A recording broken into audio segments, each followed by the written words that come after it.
Hello and happy Friday the 13th, ladies and gentlemen. That's right. It's Friday the 13th in this very early September. We are a third through the month. Folks, it's been a crazy September so far. Big news. Unfortunately, some more layoffs comes the way of Microsoft that happened yesterday. Obviously, the PlayStation 5 Pro shenanigans. There's been a lot of community pushback, which I'm actually happy to see that people are just not lying down and taking it. We got some we got some Activision games coming back in a big way. Tony Hawk already in talks. He couldn't give you the skinny, but we'll talk about what Tony Hawk had to say on the potential new project that he's working with with Activision, which is amazing.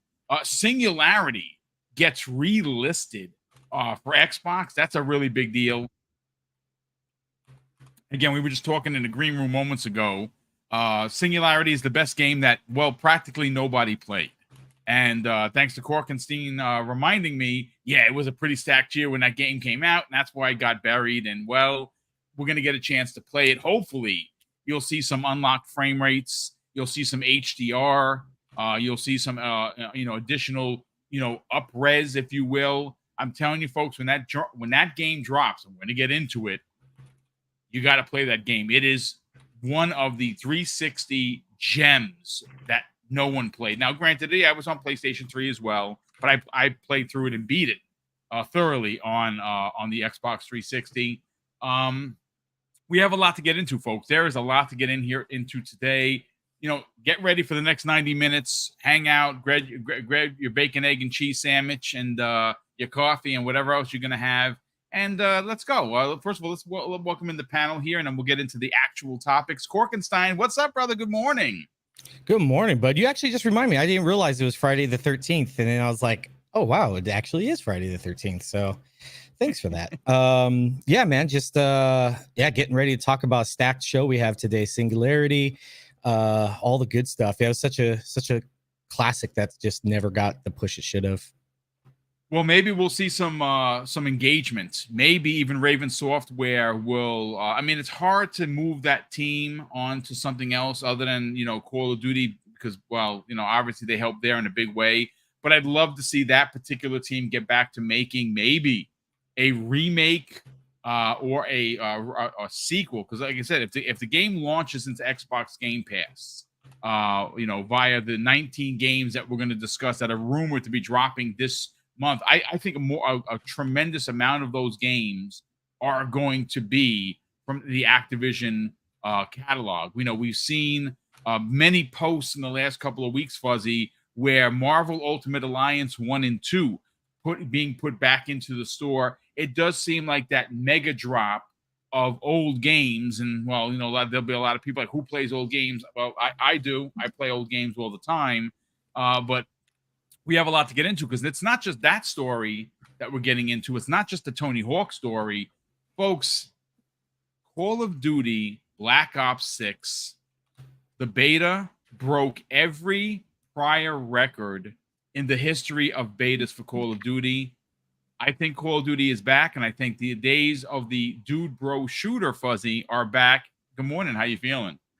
Good morning, everyone. Glad to be here. Yeah, Call of Duty is definitely going to make its presence known this year, and this holiday I expect it to do some big numbers. But it's great to see that even during some bad times as far as layoffs, which is kind of becoming unfortunately a norm in the industry, it's good to see that Xbox is actually still delivering or looking to deliver some more of their Activision catalog, as well as games for the remainder of this year going into next year. So having this roadmap is a great thing. Glad to be here with you guys. Glad we have everybody in the chat. Yeah, we got some interesting topics to get into, so let's do this. Well, you know what? Let's open up with a post from Clobriel, who, of course, is someone that I think that, and first of all, I'm happy to follow, and he follows me, which is pretty damn awesome, but I think you should follow him as well because he consistently puts out not only incredible original pieces of artwork that he does regarding graphs and numbers, and specifically, he's an Xbox guy. But he particularly put out a post the other day that is very relevant to the conversation we're about to have. Now, Black Ops 6 will be dropped into Xbox Game Pass. And honestly, the closer we get to it, the more unrealistic I actually feel about it. Like, and what do I mean by that? I can't believe it's happening. I cannot believe that Call of Duty is actually two things. Xbox first party, mind blowing. But even more than that, Korkenstein, going into Xbox Game Pass.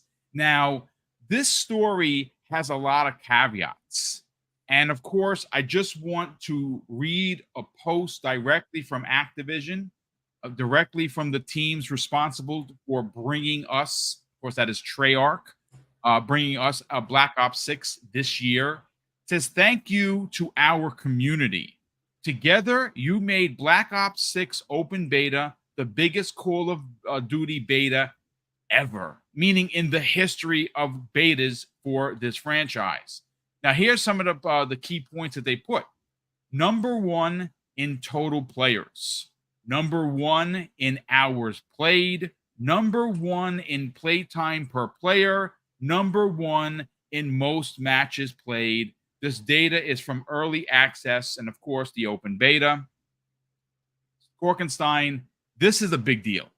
This and I really do think there is going to be a seismic shift of many, many things when this game releases in October. I think Game Pass is going to see a boon of subscribers that even outclasses something like Starfield. Starfield, when it released last year, had the most subscribers at any one day, at any one time in the history of the service since it launched in the summer of 2017. That was pretty impressive because obviously it's a new Bethesda joint, it's a new IP, it's an open world space game. Everyone was excited. And they delivered it in every aspect of it. But Call of Duty is a different animal, Korkenstein. I mean, a way different animal. This is a mainline brand that everybody knows, even the casuals. And I think there is something to be said about a significant amount of current PlayStation users who are still on PS4 and PS4 Pro. We just saw, obviously, what I believe to be the biggest blunder in gaming history, and that is a $700+ PlayStation 5 Pro, $830 when you add the disc drive and, of course, the stand.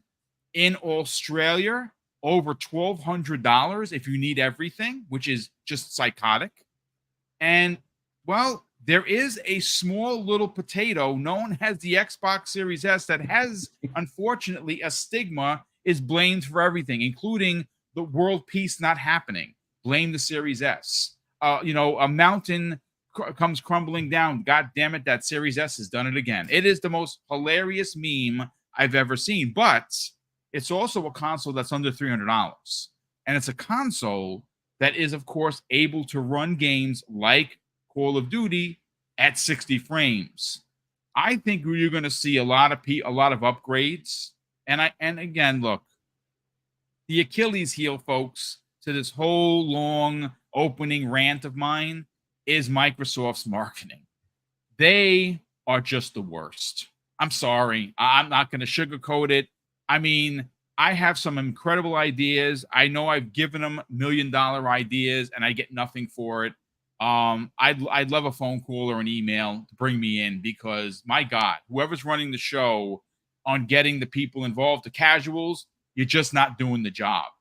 If I was running the show, trust me when I tell you, the Series S would be the best-selling console this year because obviously it's cheaper and we are in a recession and people don't have spendable, exposable money like they did many, many years ago. Korkenstein, let's talk about this because I think that these numbers suggest that not only are the dude bro shooter box potentially coming back in the way of the Xbox Series X and S, Call of Duty seems to be back in a big way. This is Treyarch. they have become the masters, the leaders of anything and everything Call of Duty. These numbers are impressive. Let's talk about it. Yeah, so I will agree that I think the Microsoft marketing is lacking just a little bit. I mean, we did see massive improvements for Starfield. We saw massive improvements on marketing for Hellblade 2. You know, the thing is, Xbox does small viral stuff. I mean, they were even doing like taking out a whole ad in New York, New York Times paper for Call of Duty, you know, when they first about to announce it during E3 week. And they do little smaller stuff. And the thing is, it's a, you know, people want them to, be like Sony, be like Sony. It's like, but Xbox doesn't have that TV movie kind of inside track that Sony does. Sony's able to do that because they have music, they have movies, they have TV, they have the network and infrastructure to put that stuff out a lot better than Microsoft can. A lot of the time, Microsoft has to just buy ads on Twitter, YouTube, things like that, which we saw for Starfield and Hellblade 2. But I think the big thing is they wait till about 2 weeks out. So we haven't even really started the Call of Duty marketing yet. And it's going to be big because I guarantee you, if they do it right, which I'm pretty sure they will, Call of Duty Game Pass day one is going to get a lot of people to turn their heads, especially the casual audience. They're looking at $700 price tag to play the Pro. And then they're looking at, for S, like you said, you know, just to get into the Xbox ecosystem, $300 and some change. It's kind of a no-brainer, and they don't even have to pay for Call of Duty. They get it for free with a sub for $20. So there's going to be a lot of people that I don't think really realize what Game Pass is as a casual consumer. We do, you know, we're a little bit more of the hardcore base. We're a little bit more knowledgeable about this stuff. So to us, it's a no-brainer. But you're going to get a lot of casual people. It's like, oh, I've heard of Game Pass, but what is it? And I think this is why they're redoing their tiers really heavily before all of this. They're setting up the infrastructure to where these Game Pass tiers are easy to understand and ready to go for anybody, any casual consumer on any level. You know, if you're a hardcore gamer, Ultimate. If you're a PC gamer, you have the standard. If you have, you know, or just the PC one. If you're just joining the Xbox ecosystem, you have the standard. You just want to try it out a little bit. You know, if Xbox is your third console and you really don't care to, you know, for first party exclusives, I think you have the core, you know, that kind of thing. There's something for everybody with Microsoft here. And I think that's why they're setting up the infrastructure, is to get ready for this big Call of Duty push that's going to get a lot of the casuals audiences turning their heads like, oh, wow, this actually, how come I didn't know about this sooner? How come? I think you're going to see a big jump in Game Pass numbers. And I don't think it's going to be like an Ubi Plus situation where people sign up for the month. You know, like that's what I did. I signed up for the month, got the Ultimate of Outlaws, beat it in a month, unsubscribed. $17.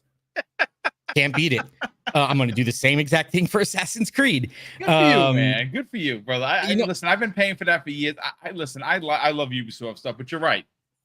There is a difference because Ubisoft only has Ubisoft games going in there, where Xbox Game Pass not only has Xbox first party, it's got Bethesda, it's got Activision, it's got Blizzard, it's got all of the third party, it's got all of the second party, it's got all of the Game Pass deals, it's got all of the indies. So it has a lot going on for sure.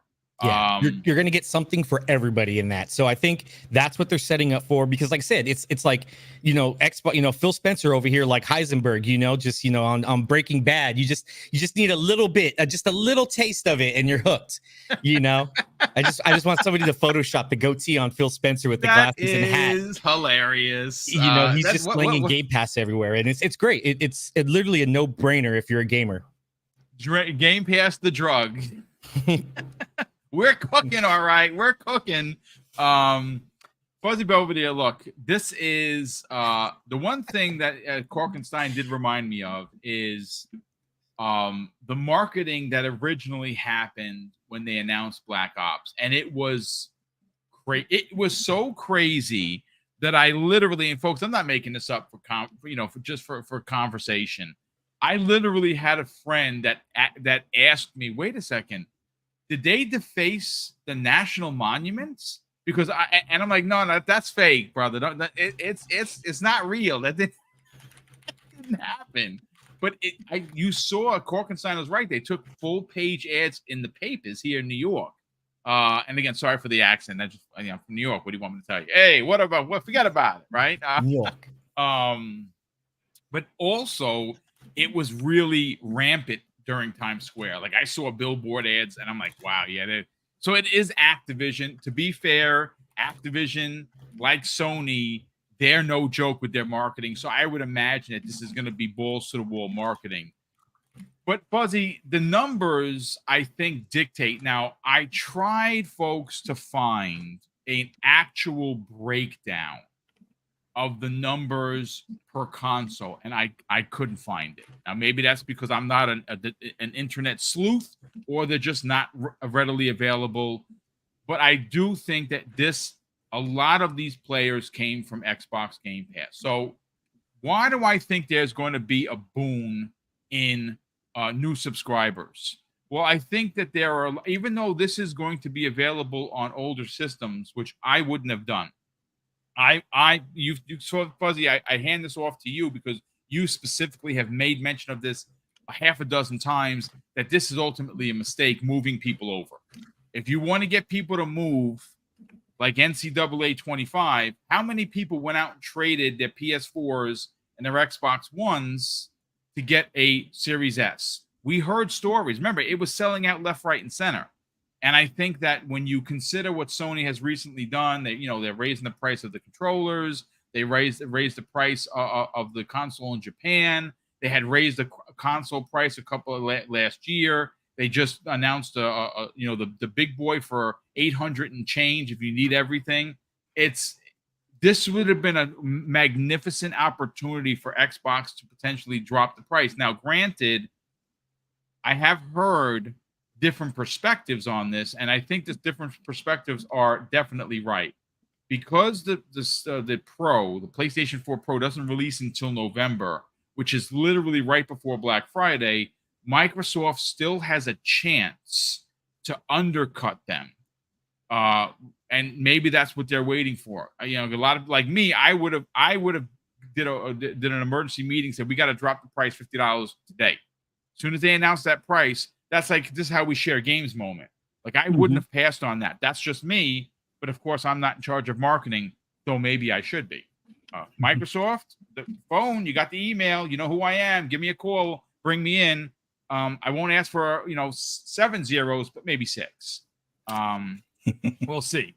But listen, Fuzzy, let's talk about these numbers because this is impressive. This is very impressive numbers. I know it's Call of Duty. I know, but to be fair, Call of Duty's kind of been on the decline, especially with 3. Now, people enjoyed multiplayer, Modern Warfare 3 multiplayer a lot, but the game itself had a bit of a stigmatism thanks to many people in the gaming media, which of course IGN I think gave it a 3 or a 4, which is whatever, it's fine. It's still the best-selling game of last year outside of Hogwarts. Let's talk about these numbers, man. I think the big thing when it comes to Xbox and marketing, we've seen the difference between them and Activision, how they handle it and everything. And I think going forward, I would like to see more of that enthusiasm from Activision's advertising, and even from what we've seen from Bethesda. I think having more of those teams roll into the overall Xbox marketing would be a good thing. One of the things that they could do between now and then is do a pack-in. Like, I think the big thing would be Series S already preloaded, preferably a 1 terabyte one, because you don't want almost the entire hard drive loaded with Call of Duty. But I would say a 1 terabyte preloaded with Call of Duty, Black Ops 6, have it on the box. It doesn't even have to be a custom console. I mean, it would be nice if they, took the time or had a wrap for the Series S to do so, but that should be one of the given things for this holiday. Like that should be a no-brainer for them. And then just before, Indiana Jones comes to PlayStation, go ahead and pack Indiana Jones with the Series S or something along those lines. But I think given how the ease of access or the having it where you have access across the board at the same time to the beta was a huge step forward. and then making it so those that are already subscribed within Game Pass have access as well because of it being a first party game, I think was a huge step to, one, test the servers for launch day. Because if you're going to have that extra amount of people in the actual queues now, I think that gives them a pretty good standing of what to expect on launch day. But they've been pretty good, much better than Battlefield on launch days for the most part. But yeah, I think given the numbers because of Game Pass, I think the numbers will grow as more casuals find out about Game Pass, which I think that's probably Microsoft's or Xbox's biggest Achilles heel, is that they haven't marketed Game Pass to beyond the enthusiasts. Like, the enthusiasts already know, and they're either already subscribed or want nothing to do with it. But the casuals are the ones where it would be more beneficial to Microsoft as a whole, because those particular customers typically only buy 2 to 3 games a year. And, if they can get them subscribed for a whole year, they're already ahead on that customer that's only buying 2 or 3 games. So I think that's the way that they need to really push it, is that, hey, Series S bundled with Call of Duty, go ahead and have, maybe a month of Game Pass. That's that extra taste, much like Korkenstein said, give them that taste of Game Pass, where the game that you would normally have purchased, plus, access to games that you may have been on the fence on, or games you would have never, thought about, type of thing. And you get to play those. That, I think that's the biggest appeal to Game Pass. And that will wind up hooking more casuals and possibly locking them into the ecosystem. That's the biggest counter. Like, all Phil has said is, as far as like they lost the worst generation to lose because of, people building their library, Game Pass kind of counters that to some extent. You would have access. Yes, you don't own the games, but you have access to those games on a regular basis as far as first party, as well as, a lot of third party games that are either there day and date or in the service that are current or hot within that 1 year time frame of when they were originally released, sometimes within 3 months of their original release. So I think that's the strategy that they should really focus on moving forward, is lock them in, do that Series S with Call of Duty, even if it includes a 30-day thing of Game Pass, or even make it where, that partnership that they have with GameStop, they were able to move themselves to the front of the store, which kind of helps to some extent, but have a playable setup much like they used to. I know that's probably more costly, and the maintenance of that is a nightmare to some extent, but I think in the end it would probably be worth it. And then for everybody that tries it, they get a 7-day Game Pass thing, non-stackable. It'd be like, oh, you play the games here at GameStop, here's 7 days. You can take it online to to try it on the web, or if you wind up picking up that Xbox, you have at least 7 more days before you lock yourself in for a subscription. So there's a ton of things that they can do, but I think Activision's on top of it as far as marketing, although it is a little bit quieter than what I would have expected after seeing how they had the Washington monuments and things like that mixed into their advertising. But yeah, we've got time, and knowing how Activision is, you won't be able to escape the marketing for it, whether it's on YouTube, regular TV, sports events, subways, billboards, everything. So it's coming. Yeah, and you're not wrong. I think you're on to something. The marketing blitz, as we expect, especially because it's not just Microsoft, it's specifically Activision. They're gonna hit the ground running for sure. Before we move on to the next topic, this is just a thought and a theory for me. We understand, gentlemen, and nearly 600 people here. So thank you so much for everyone for tuning in on a Friday morning, Friday the 13th, no less. That most of us get our news from the socials, right? A lot of the younger generation gets their information from the socials, right? That's the way the business works. But there are a lot of boomers out there, parents, and box stores. Well, they still exist. There are Walmarts, there are Targets, there are Best Buys. They're still around. There are Costco's, Sam's Club, you name it. They're all here. And maybe because I'm a boomer, maybe because I'm an old man, I always enjoy the visual aspect of advertising. So what do I actually mean by that? I said this a couple of years ago when Activision was being announced, when it first got announced as Microsoft looking to buy them, which seemed unreal at the time. Still a bit unreal today that they actually own Activision, Blizzard, and King. It's just unbelievable, right? So if there are a couple of recognizable brands, and I'm not talking about like first party IPs like Kratos or Master Chief or Mario. Yes, everyone knows who they are. Yes, you flash them on a screen somewhere, people are going to stop and they're going to look. But there are a couple of IP that when you see it, it brings back significant emotion, right? The emotional connections just clicks for you. And there are two. Now, I'm probably forgetting a lot, but I'm just going with these two because they're the biggest. I mean, they literally are King Kong and Godzilla. One of which is GTA.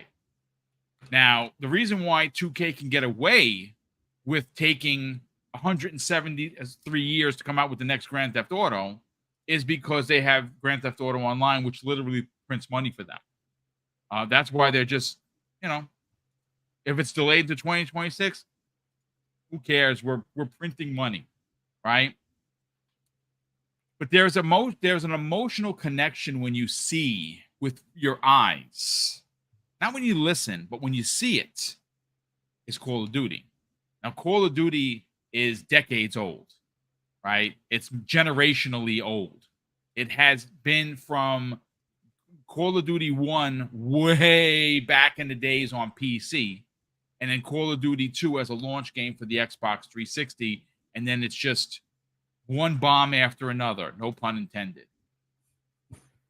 Again, I'm not a marketing guy. I don't have a degree. I don't claim to be someone smarter than the guy sitting in Activision or at Microsoft. But if I'm Microsoft and if I'm Activision and console sales still matter, and I believe that they do, maybe not as much as for PlayStation or Nintendo, because you can basically play an Xbox game everywhere, it's still important. What I do this fall is I take and have artwork done for the legacy of Call of Duty. Meaning every Call of Duty mainline character that moves people emotionally would be on this box. And it would be on both the Series X and the S. And of course, a flash screen on this box, this tribute, this celebration of Call of Duty coming home to Xbox on this one box would be, of course, play Black Ops 6 in Game Pass, and you put a 30-day card in there. You don't got to put a 60 or a 90. You put a 30-day card, and you just give them a smell, a taste, right? And at that point, you got Indiana Jones. You got all of these other, you got Hellblade this year. You got Indiana Jones. You got Call of Duty. You got Flight Sim. You have all of these RTS games, but you also have the legacy of Xbox. You got Gears, you got Halo, you got Forza. There is so much a part of Xbox Game Pass that it's the value proposition is bonkers. Sell that value proposition by bringing people in and hooking their emotion with Call of Duty. All they need to do is get in the door with Call of Duty, and then everything else flows. They go in and they see it. Again, if this was 5 years ago, I'd say it'd be a hard sale because people did not subscribe to, digital services like they do now. Even the casuals, even the most normie a friend of yours knows what a Netflix is, but they know more than that. They know what a Peacock is. They know what a Paramount is, and all of these different services that we all subscribe to. They need to hook into that. Again, I'm not a marketing guy. I don't have a degree. I just think it's a really good idea. And again, if Microsoft is listening and you want an old man in the room that actually has some goddamn sense, please email me or go to my LinkedIn page. You'll get all my stats and schooling there. But, gentlemen, we got to talk about these 19 games happening for Xbox Game Pass. Now, look, the story originally came the way of Ecstasies, who is a Spanish YouTuber. Ecstasies, I'm telling you folks, I know him personally. Not only is he a really, really good YouTuber, but the guy is connected. Whether you believe him, he doesn't put stuff out for clicks. He's not a click-based guy. He has an amazing, I've had him on the show, I think 3 times so far. I got to get him back on again. Gentleman of a YouTuber. Well, he originally broke the story that Microsoft was reportedly planning to add 19 new Xbox Game Pass titles in September. We're in September, right? Now, 17 of those were said to be day one releases. Now, this is where we kind of you got to read between the lines here with that. Because when they say day one releases, I don't necessarily think, Horkenstein, that they're just new games. Singularity has never been on Xbox Game Pass. Marvel's Ultimate Alliance 1 and 2 have never been on Xbox Game Pass. So and again, this is, I'm just trying to navigate this, think that might be what these day one releases mean. Now, could it mean all new titles?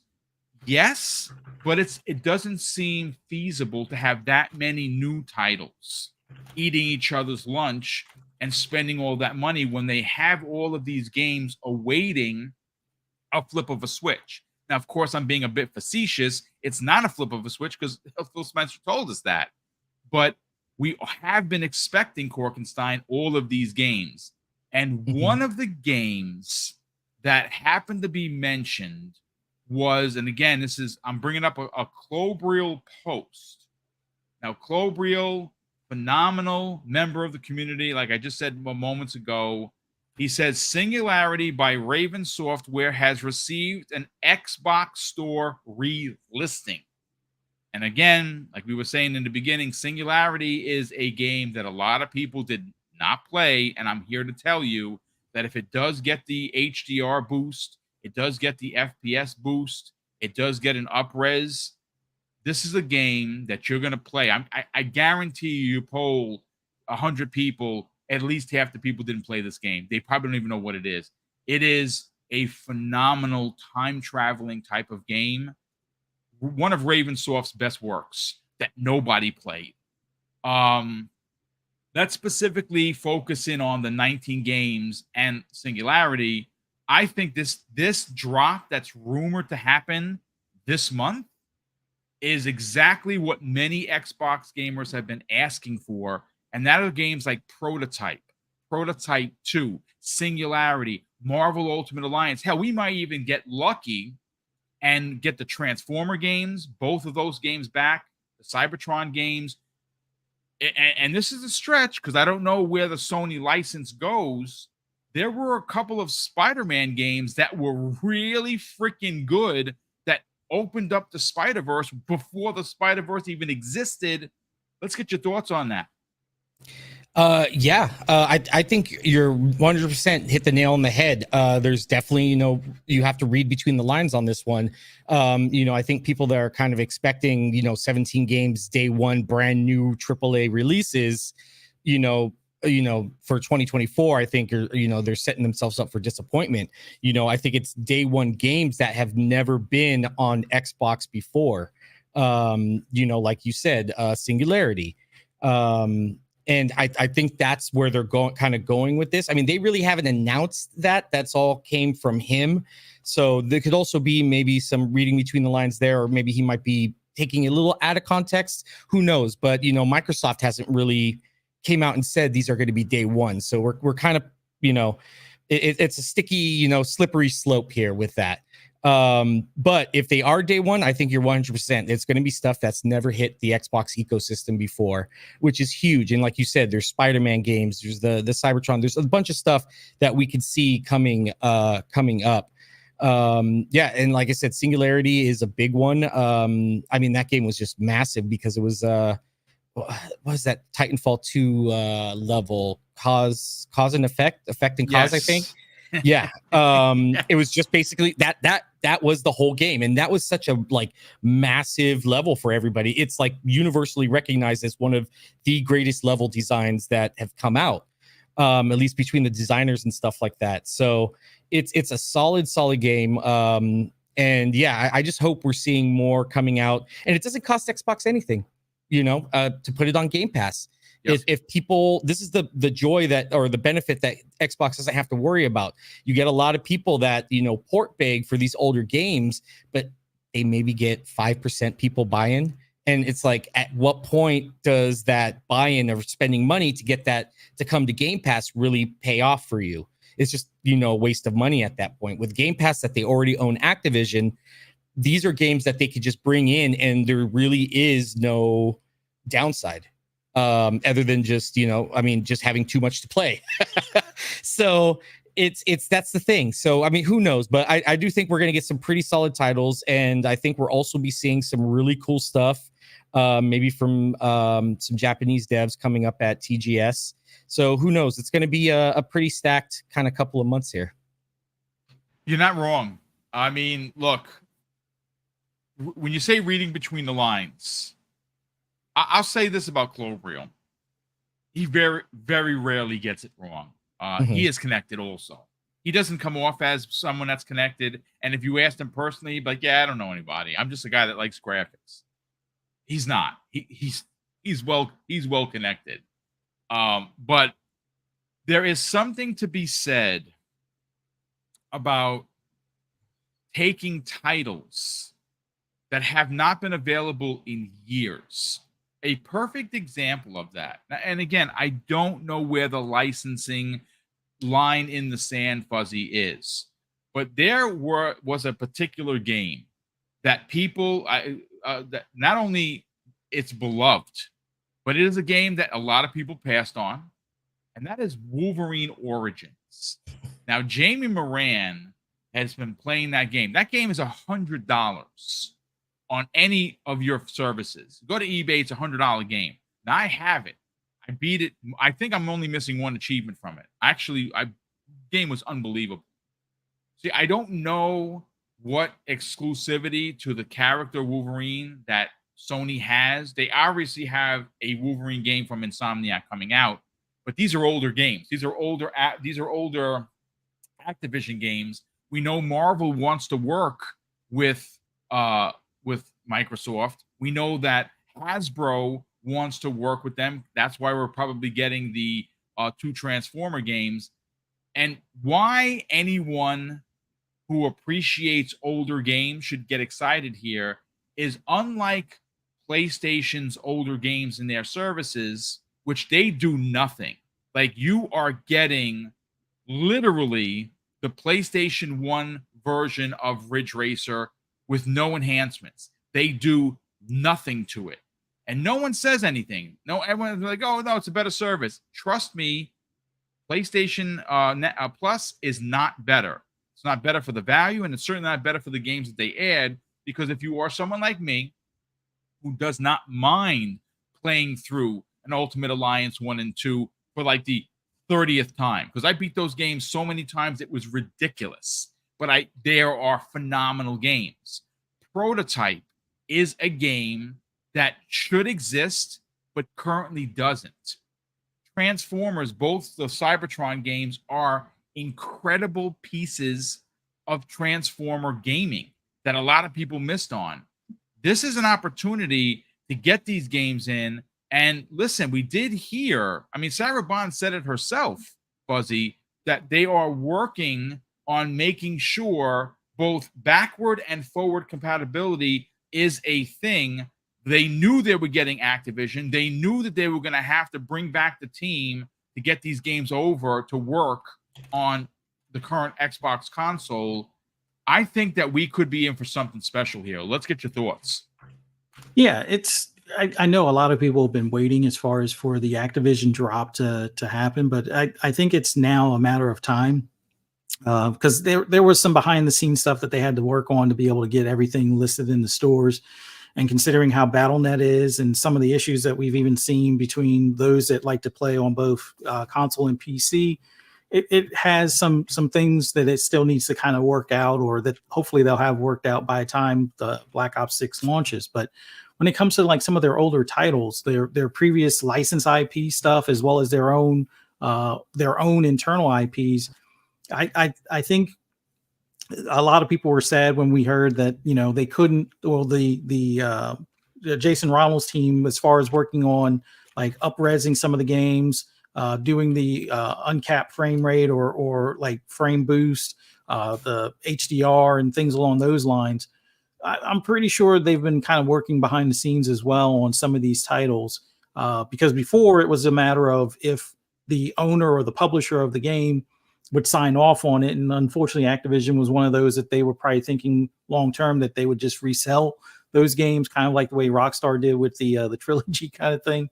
But I think at this point that a lot of those games that have been talked about are going to wind up being here soon.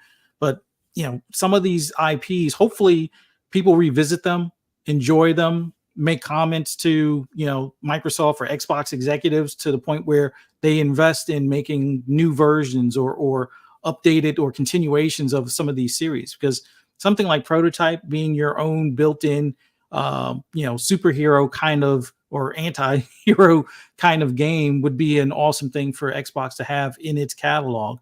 The closest thing on PlayStation was with Infamous. That was kind of like their superhero or anti-hero kind of character. So having Prototype in our catalog for Xbox would be a nice get. Having something like Singularity would also be a nice get. Like there's a lot of different titles that Activision owns that, you know, I'm pretty sure, much like we've heard Sarah and even Phil say, that they're looking at some of those older games, whether it's things like Hexen or things like, you know, not Rock Band, the other one, but when it comes to a lot of those games, Guitar Hero, yeah. With a lot of those games, it's going to take some time before we actually hear, you know, any news as far as them working on those. But in the meantime, bringing those titles, even like the back and forth we saw on socials for Hasbro when it came to the Transformers titles, and those, you know, now being not too far off from being, you know, released back into the service or released into Game Pass and things, is going to be a huge step. I know a lot of people are probably like, well, they're older games. I already either own them or I played them, beat them, don't want to revisit them. And that's fine. But for those that either may have missed out or have a certain affection for those games, this could be the opportunity to kind of plant the seed for Xbox to look at either bringing them back in new forms or revisiting some of those series and things. But it's been a long time coming, but it's better late than never. And hopefully at this point, with things like frame boost, HDR, and all those other features that they've had, I think that'll be the big, you know, surprise and big plus in the waiting game. And then from there, we'll hear if there's any future announcements of revisiting those IPs.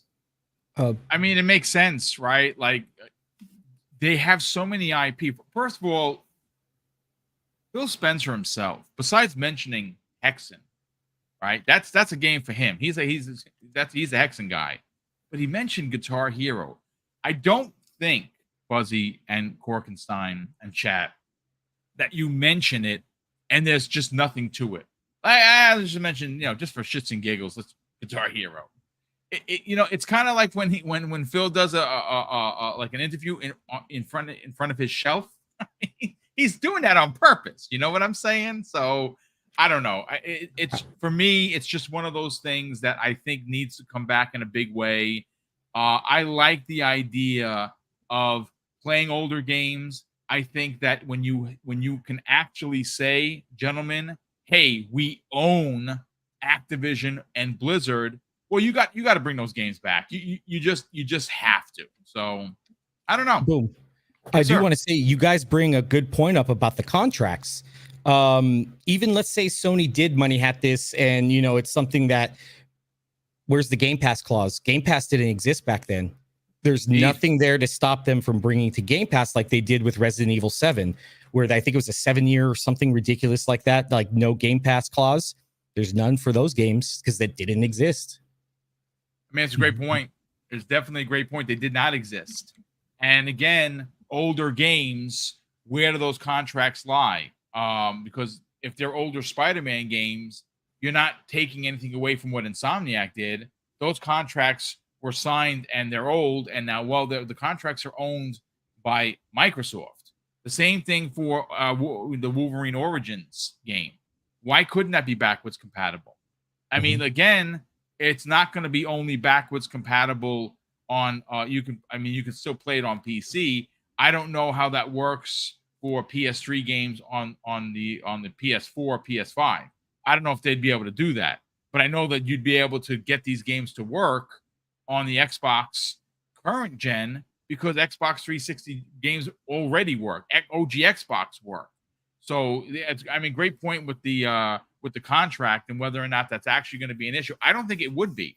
I think those games are their own entities, and they have ownership of those licenses. Now they own the games. Would they have to rekindle and spend a couple of bucks on getting those licenses back? Probably, but they know that they're gonna. It's gonna bring people into Game Pass to play older games. It's not just the new games. That's the beauty of bringing older games to Xbox. They not only service adding more content to the streaming service they're trying to sell you, but they come in tow with HDR boost and FPS boost and up-res left, right, and center. That happens. They have a team dedicated to that. And I think that team exists because it was reignited because of all of these games coming in. Who doesn't want to revisit Prototype? That's a freaking amazing game from start to finish. Now, I didn't care as much for 2 as I did for 1, but man, I'd play through 1 again, not without even thinking twice. But we'll see. We will definitely see what happens there. Look, one of the things, gentlemen, that I want to bring into context here, and we got to have this conversation, is the PlayStation 5 Pro and GTA 6 specifically. Why do I want to have this conversation? Because it's the most ridiculous thing I've ever heard of. Now, whether you guys and gals have heard this, I've talked about this, I've made mention of it. I don't mention who said it because we don't name names here. We don't have to do that to have a great conversation.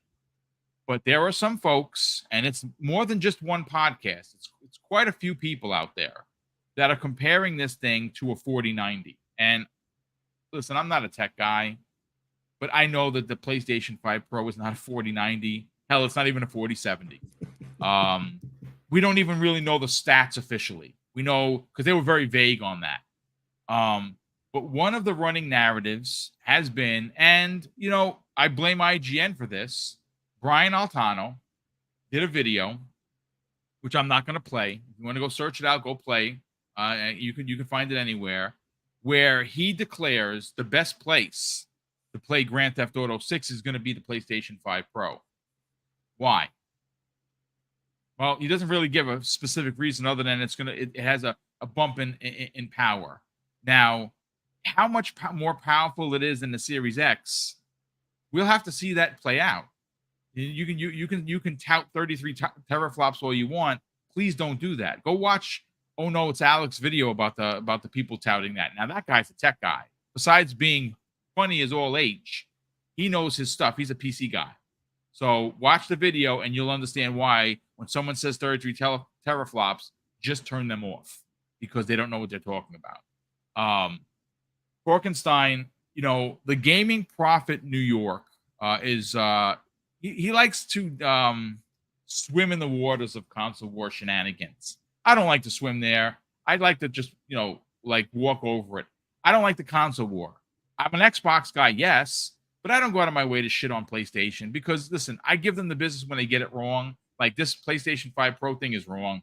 Them nickel and diming everybody is wrong. Them raising the price of their controllers without telling anybody by $5, that's wrong. And again, take this clip bit if you want.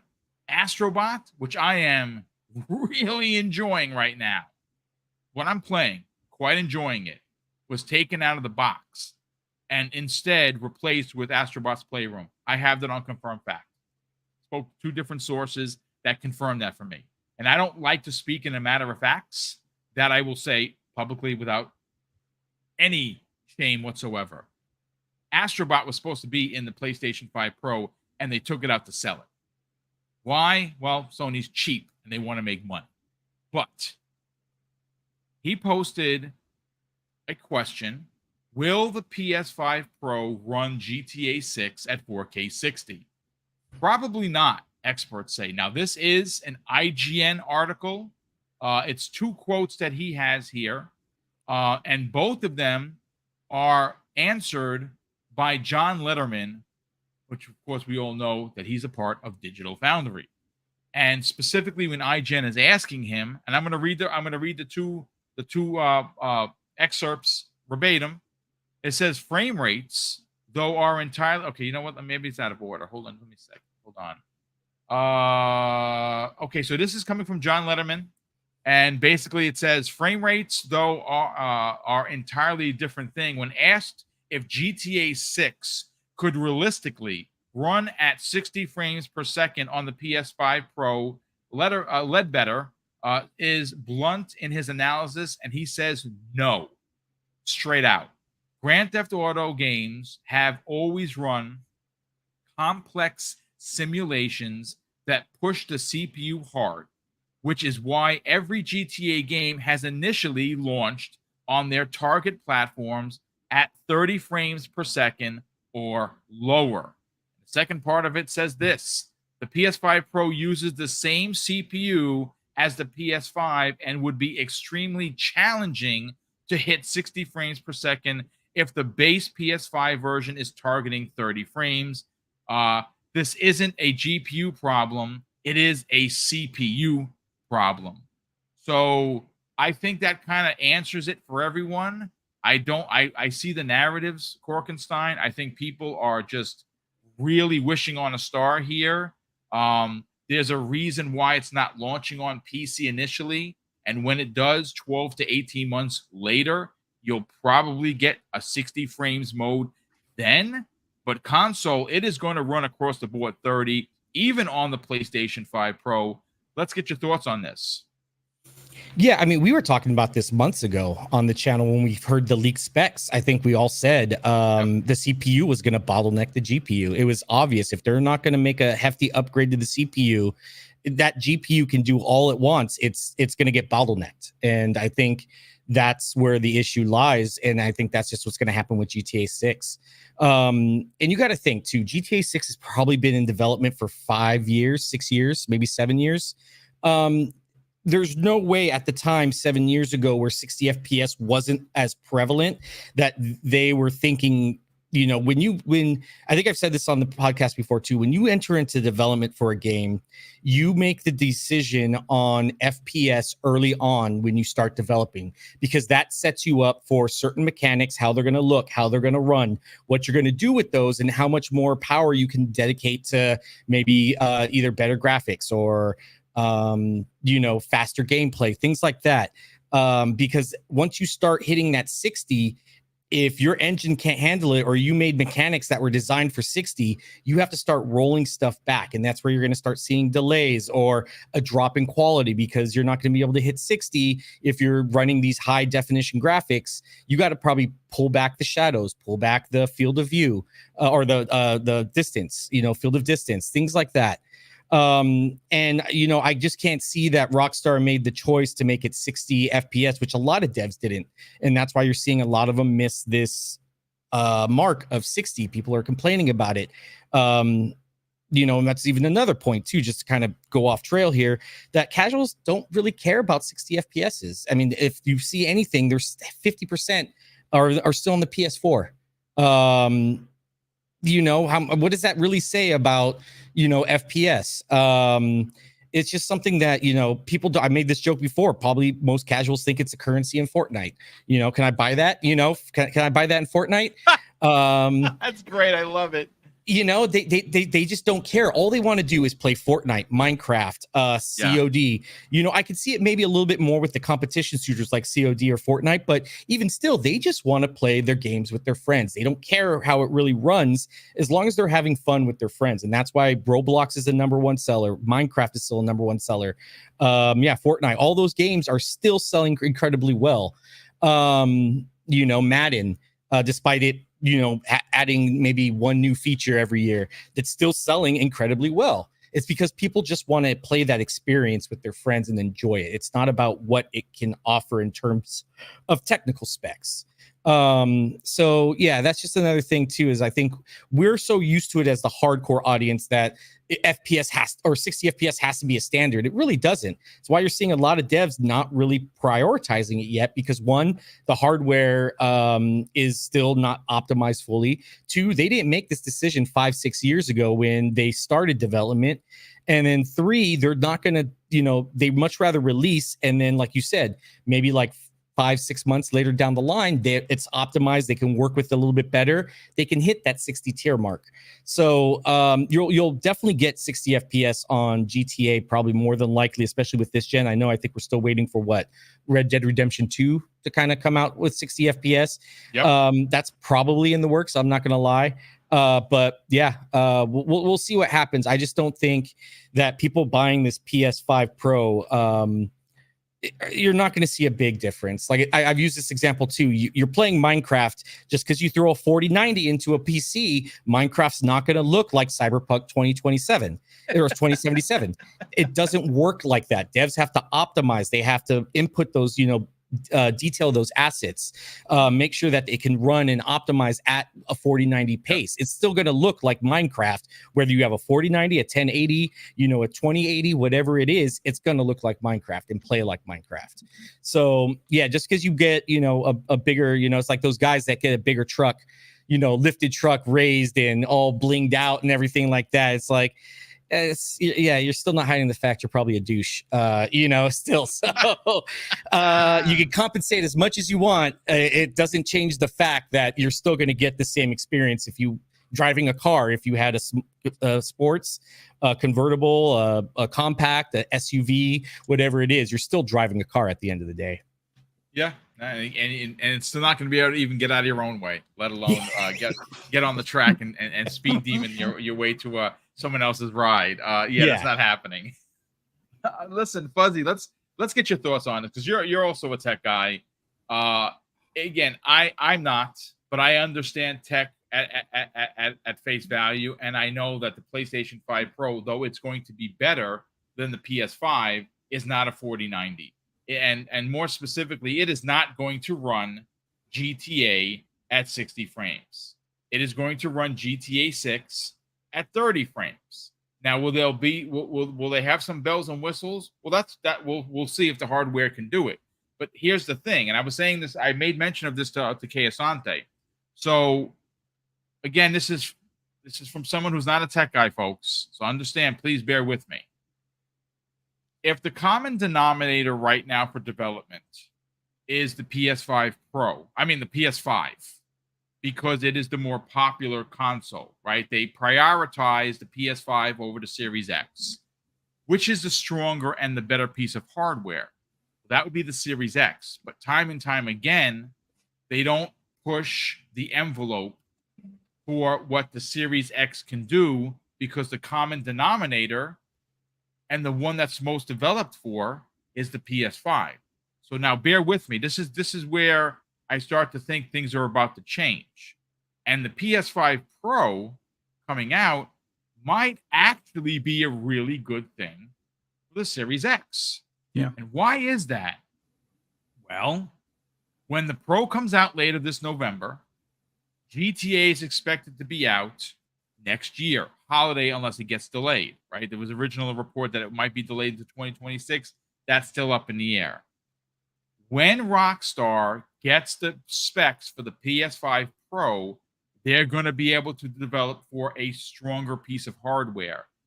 This is where the Series X wins, because at the same time of development for the Pro, the Series X is then going to get all the bells and whistles utilized. So there's a shot that even though there's a Pro versus the Series X launch base, the X might be able to run better because now they're utilizing it. And even with all of that optimization that they're going to be doing for both of these consoles and the Series X being used now to its best of its ability, it's still not going to run at 60 frames. GTA is a massive undertaking.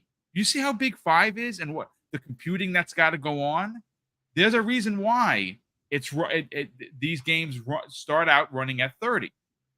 Let's get your thoughts on the PlayStation 5 Pro running at 60 and the fact that this was, I mean, literally shot down during the interview at IGN with Digital Foundry. Well, much like what Edward Lafferty said in the chat, and I've said this before, if the PS5 Pro can't run Hogwarts Legacy at 60, then why would we even expect it to run GTA 6 at 60? That's a great point. On the tech side of things, I've said before, if they lean more into the RDNA 2 architecture, for the PS5 Pro, that it would benefit the Series X in the long run.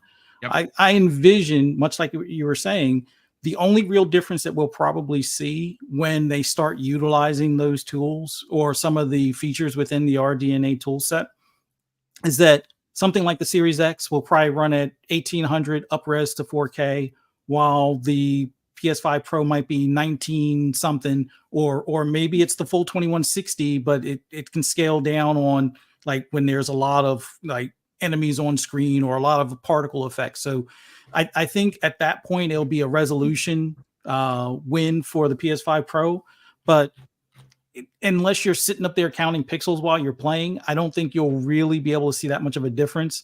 I know before there was a big to do about 1080p versus 900p, and in all honesty, that was less of a difference. But now, considering how many games run in 4K or upscale to 4K on both the PS5 and Series X, in most cases, the Series X winds up being more consistent to a 2160, resolution. I would say the Pro is probably going to be that much more of an edge over it in resolution. But frame rate wise, I'll be honest with you. Knowing Rockstar, the 4090 will struggle with 60. I'm going to go on record in saying that. The 4090 will struggle with Grand Theft Auto 6. Not struggle as in it won't be able to lock 60 without, maybe turning down shadows or using the frame gen. I think all of those things will help. But if they're going for like a lived-in world where you have a countless number of AI as far as their daily dealings and more traffic than what you see in the current version. Like I'm playing GTA 5 on the 3080 that's overclocked, and I can have somewhere around 60 cars on screen at a given time. And if I get to pass the 300 mark on NPCs in the immediate visible area, then I might have a crash. I think they're going to probably push 6 to do even more than that. So there's going to be some things that they're going to do that's going to put us 4090 through its paces. By the time it releases on PC, a 5090 will probably be the preferred card to go with. Although a 4090 won't be any slouch. It's just that maybe you don't have the best of detail on the shadows, or maybe you don't have the highest of ray tracing. But if you want to do 60, it'll look way better than anything else out there. But comparing the PS5 Pro to a 4090 is just ridiculousness at this point.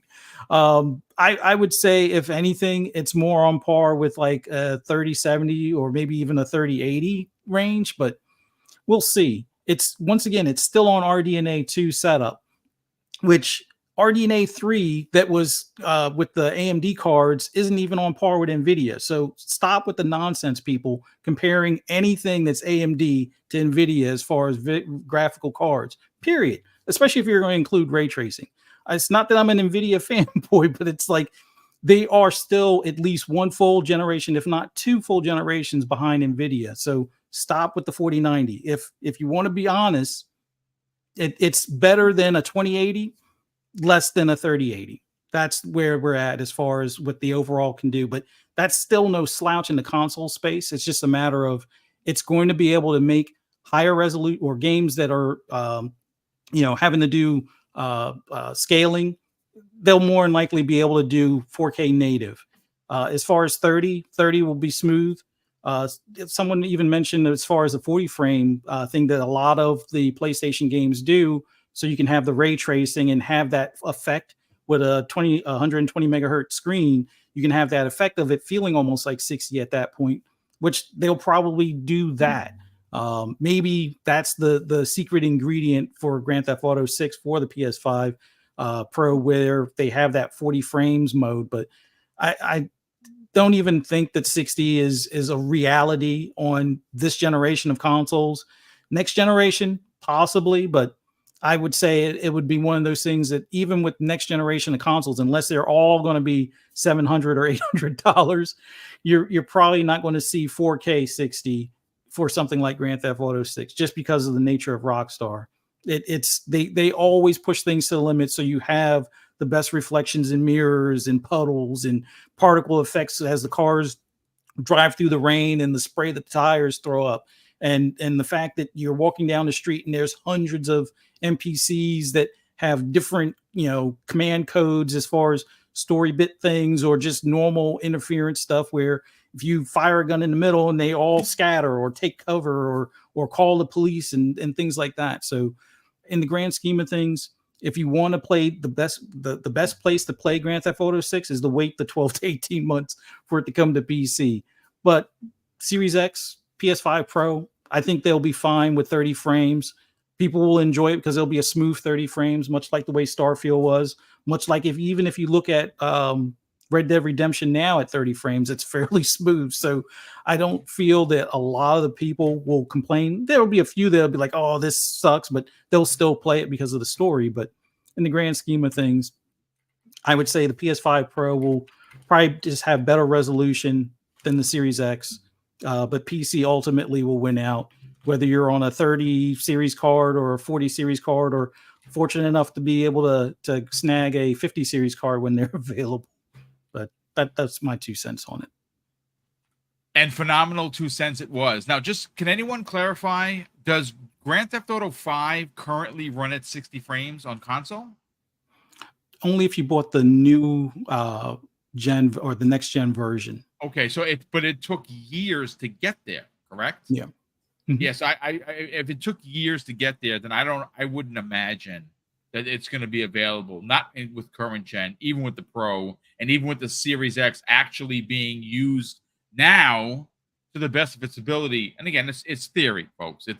I'm not a tech guy, but if I was talking to Asante about it, same way Fuzzy admitted, it makes sense. Like the common denominator development is the PS5, so they don't push the Series X because they are developing, for multiple platforms, but multiple SKUs.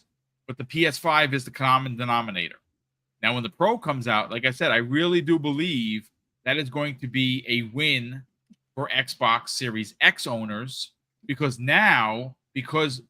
people like Rockstar and other development houses will be developing for the Pro.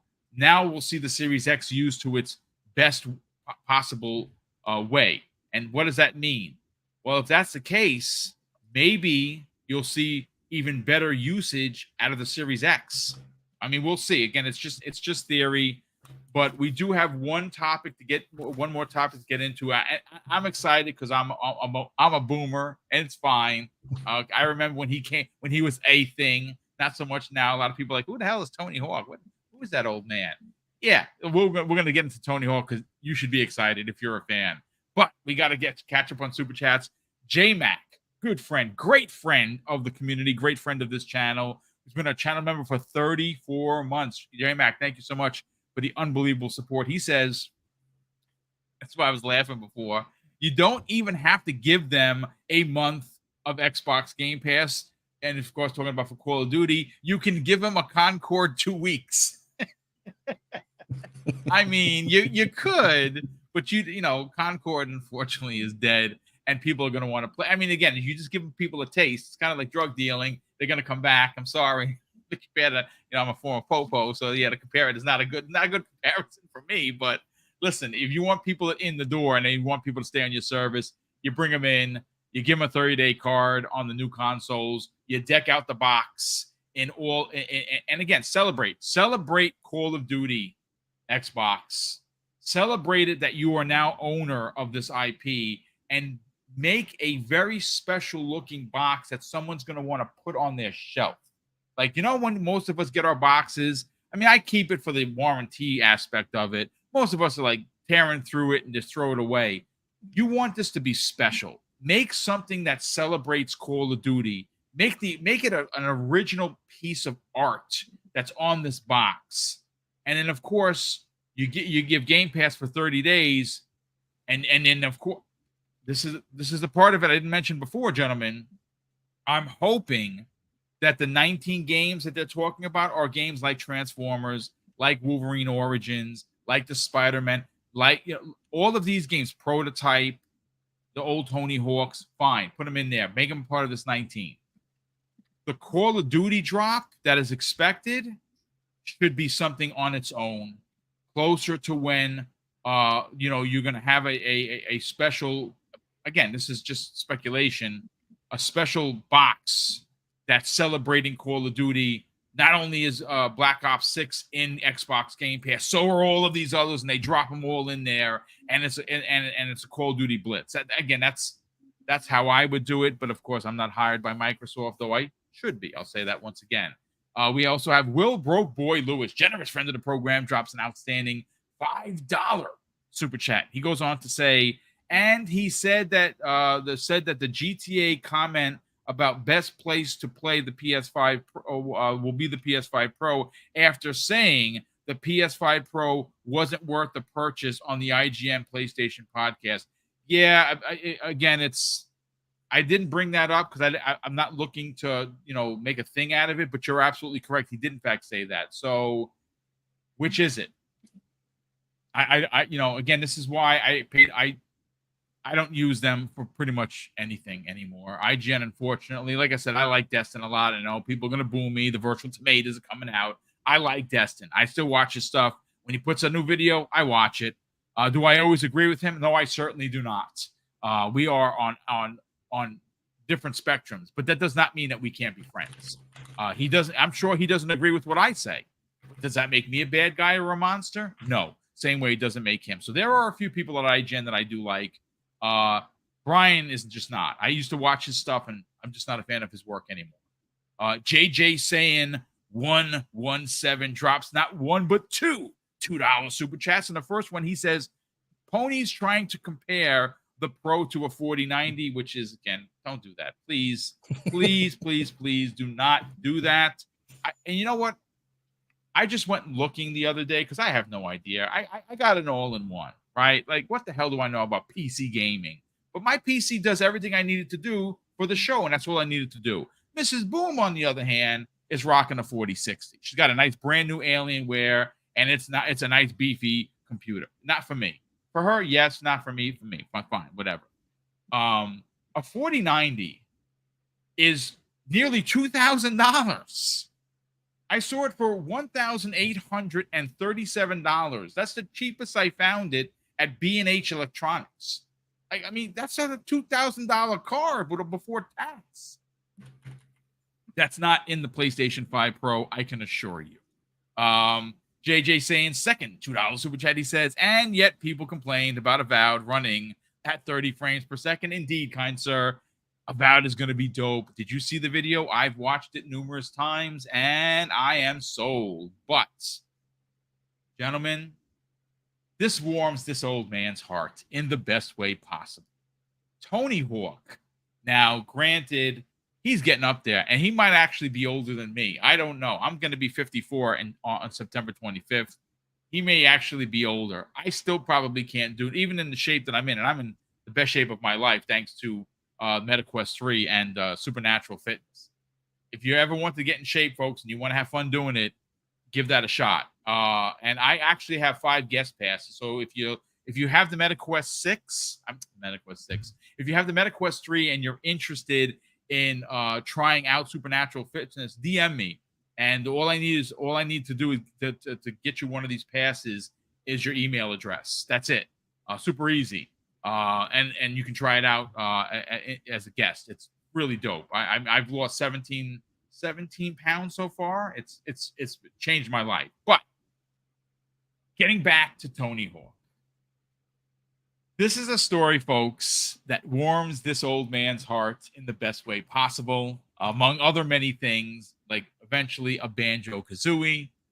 But this is a story that I pulled from VGC.com, VideoGamesChronicles.com. It was written by Jordan Midler, posted on September 12th, which of course was yesterday. And it says Tony Hawk claims he's in talks with Activision once again.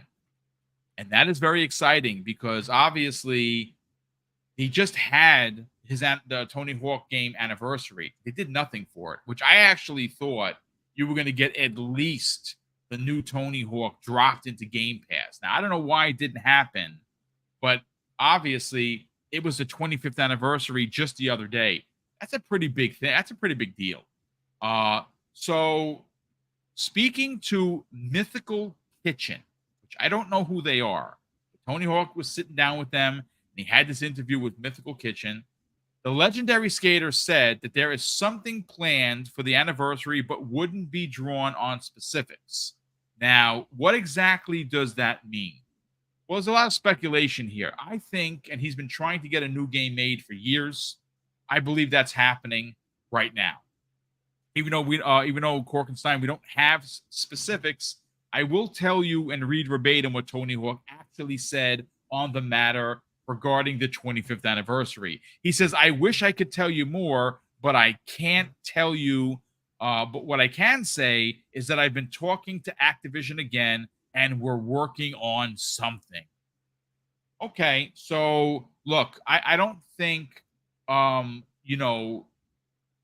there's anybody in the community that's, even if you're an older gamer, even if you're even a newer gamer, I don't think anyone would not want a new Tony Hawk game, right? We all been asking for it. It's one of the best sure, the Escape. I know a lot of people like that, but Tony Hawk is something special. The revival that we had of the old Tony Hawk games was done masterfully. I cannot believe that's actually not in Xbox Game Pass yet, but maybe this is what he's referring to. Let's get your hot take on it. Were you a Tony Hawk fan? Oh, yeah. I mean, if you didn't have Goldfinger Superman playing on repeat, what were you doing with your life? Yes! That's what I'm talking about. That was such a solid soundtrack too. Like, I mean, it had the Dead Kennedys, it had Suicidal Tendencies, it had Primus. Jerry was a race car driver. It was just a solid soundtrack, just alone by itself. And that's not even talking about how awesome the gameplay was, because it was very, like, not simulator-ish, but it was also arcade-ish at the same time, and there was a lot that you could do. And I do think the remasters that they did recently was a test drive to see, hey, does Tony Hawk still have legs in 2024? It does. And I think this is why they're greenlighting stuff right now and getting specifics down and trying to get things in the work, because that just sold so well. So yeah, it's such a classic game. And like I said, it warms my heart, because like I said, I used to play that. I played the second one. It's just so good. It's just like one of these games, very few games that can really stand the test of time. Whether you're playing it, when it came out, or whether you're playing it now in 2024, it's still insanely fun for just one, how simple it was, two, how it really doesn't take itself very seriously. It's a game and it knows it's a game, that kind of thing. And then they just built off. So I'm really excited to see what they do now in 2024, especially with, the technology we have now. I hope they keep it simple. If you want that sim, you have Skate, you have Session, you have those kind of games where you can get a little bit more, simulator-ish with it and a little bit more technical with it. But right now, I don't think we really have a game of that caliber that's not, in that arcade where you could just sit down, play, and just have fun. Kay Asante and I played a title. Oh, I can't remember what it is now, but you were on a bike. I think you played it too with us, Boom, when we were at IGN. You remember where you're the delivery guy? Yeah, yes. Something like that. Jet that Set was Radio, dope, dude. That was great. I don't even remember the name of it, but that game was fun. I can't wait, and that's what I'm hoping that we can, that's the kind of games that I just love, because it's something fun, and it's not taking itself, it's not this Call of Duty, sweat fest, or, Madden, or any of that. It's just, I just want to have fun, and that's what games are supposed to be. And I think Tony Hawk coming back with something will set that standard again. Like, hey, let's just have fun. That's the whole point of gaming, just have fun. And I think we've lost sight of that. And if anybody can bring that back, it's Tony Hawk. 1,000%. Now, you made mention of something that completely went over my brain pan. Now, Fuzzy, what might be holding us up, and it's like anything in the world, is licensing. The music actually might be what's holding this up, and why it's not an Xbox Game Pass yet. But look, Korkenstein's onto something. I think that there are many, many gamers, whether you're older like me or even younger, that would buy a new Tony Hawk game. This is going to be a multi-plat when it comes out. It was a multi-plat since its inception, right? So the difference here, though, is if there is a new one that they're working on, if there is an anniversary, a Tony Hawk anniversary game, let's just say, for instance, where they're going to incorporate a plethora of all of the older levels, the older music, just redone in modern graphics. I mean, that's my thought on it. I'm interested to get yours, but that would be an Xbox Game Pass day and date. Again, this is why you go out and you get an Activision, because of the IP. Tony Hawk's a monster IP. I still think he has tremendous relevance. Let's get your hot take on what Tony Hawk had to say.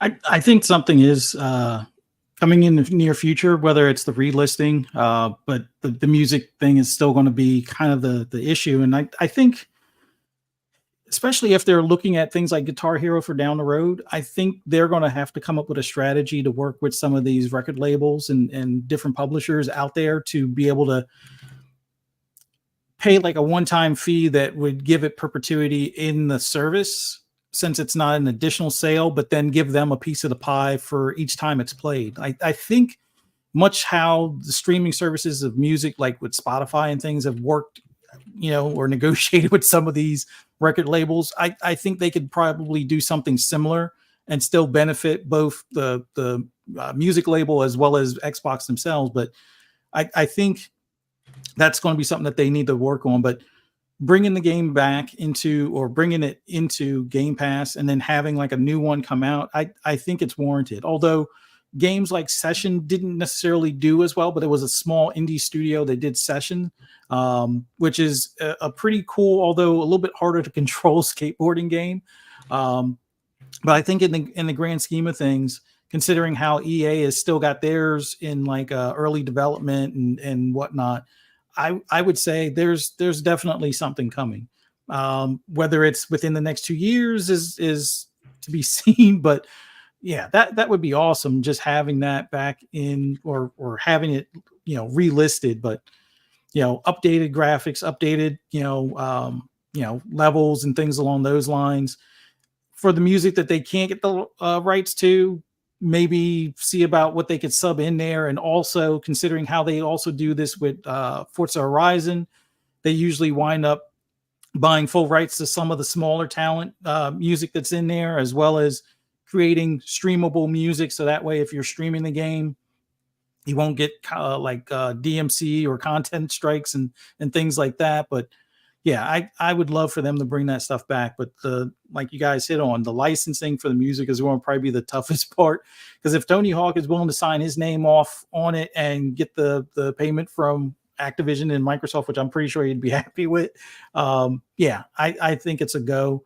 It's just, maybe we'll have to update the music to current times and then have like a smaller number of the classics from the original mixed in there, which would be fine as well. Because even Forza did something similar where they brought back some of their earlier titles music into the most recent game. So it's definitely something that I hope they look into. I mean, listen, there is a lot of room in this current generation for older games to live. And there are some specific ones that I think have tremendous tales. Tony Hawk is one of those games that is hands down clear as day that we don't have enough skateboarding games right now. You know, one of the again, there are a lot of IP I'd love to see come back.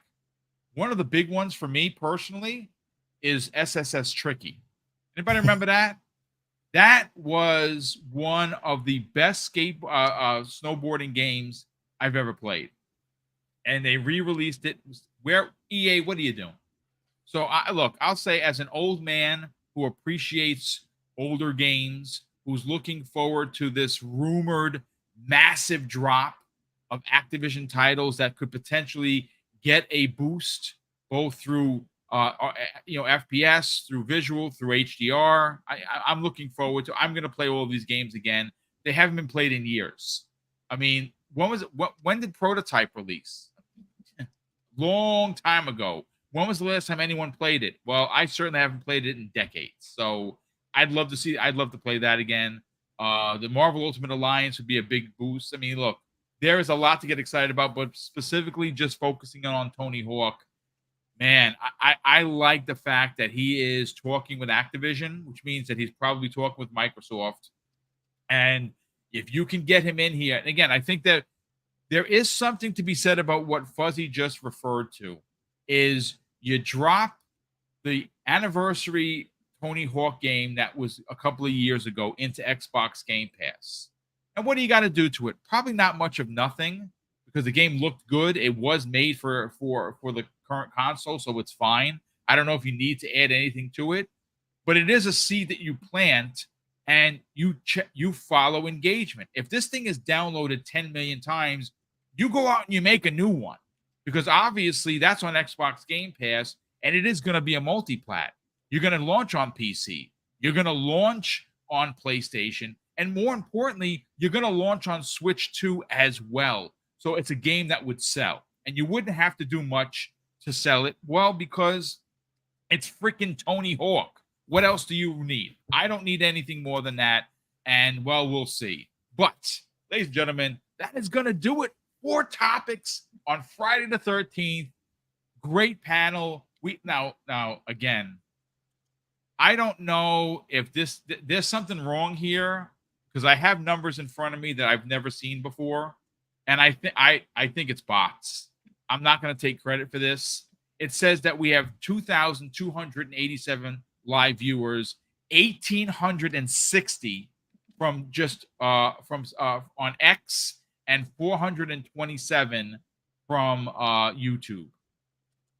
Again, I don't know what those numbers are. I'm reading it verbatim. If we have nearly 2,000 people watching from Twitter, welcome, everyone. I'm Mr. BoomStick XL. This is Double Barrel Gaming. Unfortunately, you're seeing us at not the greatest presentation, because I normally have gameplay and I do have overlays for everything, as much as 10 people, but I don't have it for 3 or 2. And I'm not playing gameplay because, well, my internet sucks the last week, and I'm in the process of getting new equipment. So unfortunately, it looks like a Dollar Tree kind of a podcast. Trust me, I can assure you it is not. We have great intros, great outros, and overlays for everything but 3 and 2 people. So I ask, because Mrs. Boom and I, which is my wife, who we, obviously we're the only ones that run the channel. We are currently, a couple weeks ago, hit 15K, which is a big deal for a small mom and pop kind of a show. We're on the hunt for 16K. And of course, we want to continue to grow. If you're finding the channel for the first time, I humbly request that you consider subscribing. And if you're feeling super generous, you can hit the bell icon and even share this on social media. I live stream Monday through Friday, 5 different shows, 5 different panels, all great content. It's all well researched. Yes, there are opinions, sure, but we don't console war here, and we don't name names because, we're not looking for smoke. We just want to talk about video games and have fun doing it. But let me just get this last super chat. We have Hadari Mac. Hadari, welcome as always, and thank you very much for the very generous $10 super chat. Hadari goes on to say, someone remind Xbox that Game Pass Ultimate sells systems. Picture a Black Friday deal where you get a Series S and a month of Ultimate for $199 or 3 months for $219. Thank you. If you don't want to hire me, because maybe I'm asking for too many zeros, Microsoft, give Hadari Mack a call because he just made a great presentation for you. Why aren't the bean counters that make a lot of zeros thinking about this stuff at Microsoft? I don't know. But hopefully they will watch the show because we know Microsoft watches the show. I'm not going to front. I can say that I've been told that by a couple of high caliber people, which is humbling because we are a small channel. But listen, please enjoy your Friday. Let's get to the outro. We'll start first with Korkenstein. Brother, let's talk about your big comeback to YouTube with, of course, the Game Pass Gumbo. It is a podcast that is very, very unique in its way, fun, interesting. I'll let him talk about it, but more importantly, where could they follow you on social media? So to follow me at the Korkenstein or Korkenstein on Twitter. It's just exactly like it is in the bottom left of the frame right there. Come follow me on there. I just uploaded my new intro video that I worked on, was able to get that knocked out on my Twitter account, so go check that out. And then Game Pass Gumbo, we're looking to have a big Call of Duty show. It's actually funny, we were joking that we should do a PS5 Pro reveal with Game Pass Gumbo, and the food would be hard to swallow food, or food, food that you hate. Boy, hold on just a second. Hard to swallow? What are we talking about? I know. What is it? No Diddy? Like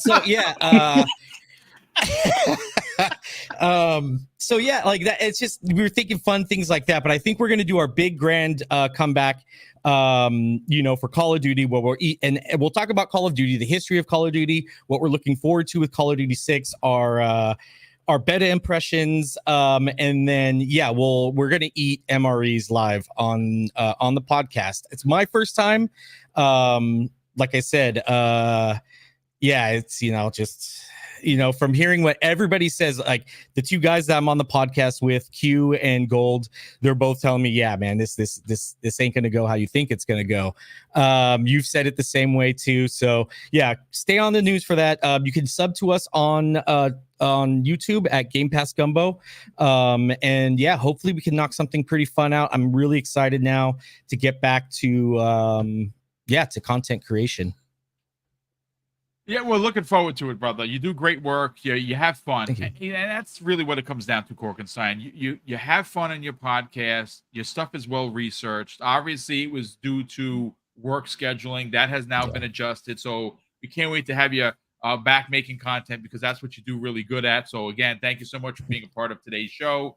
Thank you. Lastly, certainly not last, Fuzzy Belvedere. Now, look, obviously, we got to sell your channel. And I'll tell you this, folks, best place for anything and everything if you are a racing fan. But he also partners with his wife, who has a horror podcast. And today is Friday the 13th. So I could imagine that there's going to be a big show. So not only sell your brand and where people can not only find you on other podcasts, but check you out on social media. But let's talk about the Fright Night podcast that the wife has each and every Friday. Talk about it, brother. Break it down. Well, as always, greatly appreciate you having me on here. It's always a pleasure to be on here with you, Boom and Korkenstein. I love your guys' takes, love the interaction, and just love talking about games, this favorite hobby that we have. And thanks to everybody in the chat. Greatly appreciate you guys checking us out. And for all those on Twitter or X or whatever you want to call it, don't forget, if you could, come to YouTube, hit the like button, subscribe if you haven't already. Greatly appreciate it. And for those that want to hear my rambles and rants on anything gaming related, just follow me on the app formerly known as Twitter at Fuzzy_Belvedere. And if you have an interest in horror podcasts or horror in general, follow my wife on Twitter, FerociousFee78. And also, I put the link in the chat to our YouTube for Fright Night with Ferocious Fee. Tonight, we're going to be discussing, I just had a brain fart as far as the movie, but it's a movie from 2011. I believe it's called Underground. It's not the 2-hour plus movie. It's one that's kind of, it's more of a horror based, where they're running around, running from monsters kind of thing. But definitely check us out at 6 p.m. Eastern Standard Time. Once again, Fright Night Ferocious Fee on YouTube. And then for the 200th episode later this evening, I'm going to be with Mav and the Fun Speculation family at 10 p.m. Eastern Standard Time for Xbox Ultimate. Once again, just do a search on YouTube for Xbox Ultimate or for Fun Speculation, the channel, and you'll be able to find us at 10 p.m. as well. And then hopefully see everybody back here Monday at 12 noon for Xbox Lunch Break Special. Can't wait to see you guys there. Thanks again. And thank you for being a part of it. And yes, I'll be jumping on for a little bit. I'm going to obviously celebrate with Mav tonight. Yes, 10 p.m. Eastern Standard Time, the Xbox Ultimate Podcast, episode 200, folks. It's going to be a bunch of people there. Mav had reached out, and of course, I couldn't miss it for the world. And again, if you don't know who Fun Speculation is, if you don't watch PM into PM, if you don't watch the Xbox Ultimate Podcast, you should. Mav's a really good dude, well-researched stuff. And episode 200 is nothing to sneeze at. Anything on YouTube past 100 is a big deal. Well, it's episode 200. That would be tonight, 10 p.m. Eastern Standard Time. I'm going to make a guest appearance along with, hopefully, a whole mess of people to celebrate that number and, of course, talk about, well, the latest and greatest in gaming. And, of course, I want to say a big thank you to all of the super chats that came in today. Tremendous generosity once again, and it does allow for us to do the big giveaways. And, well, I got to talk about it. Remind people, September 27th, that is a Breakfast with Boom. That is a Friday morning. Mrs. Boom and I are going to be doing our 6th annual Boom's Birthday Bash. And, of course, my birthday is the 25th. But my birthday, sure, but you find folks get the gifts because we are giving away $500 worth of gift cards. And to make sure that, well, that a lot of people win, we're giving away 10 $50 gift cards to your, of course, digitally to your favorite platform of choice, Steam, Xbox, PlayStation, Nintendo Switch eShop. And for our international viewers, if you are someone that lives outside of the Americas, and I say this all the time because I'm very prideful about this, we're one of the few podcasts that will, of course, send the monies via PayPal, and PayPal only. We don't do cash apps. You win, you're outside of the U.S., we will represent you by sending you the exact amount of the winnings, meaning that if you want a $50 gift card, we'll send you the $50. And the other thing that we do that a lot of people don't is we pay the transfer fee and we pay the denominational difference in value. So if your value is more in your country, we pick up that tab. You pay for nothing. If you won, you won. That's it. And all you got to do to win is be in the chat, be in the live chat. And the first 5 go to channel members. The other 5 go to anybody that's in the chat. So again, that's happening September 27th in a couple of weeks. I'll be talking about it up until we actually have the show. But I also want to close out today's show with something that's incredibly important to me, folks. Hopefully one day it'll be important to you. And that's something that my dad taught us when we were kids. And he would say, Craig, treat others how you want to be treated. And also, it doesn't cost anything to be nice. You live by those rules, son. I can guarantee you're going to have an awesome day. So take care, everyone. And we'll see you next week on the newest episode of Breakfast with Boom.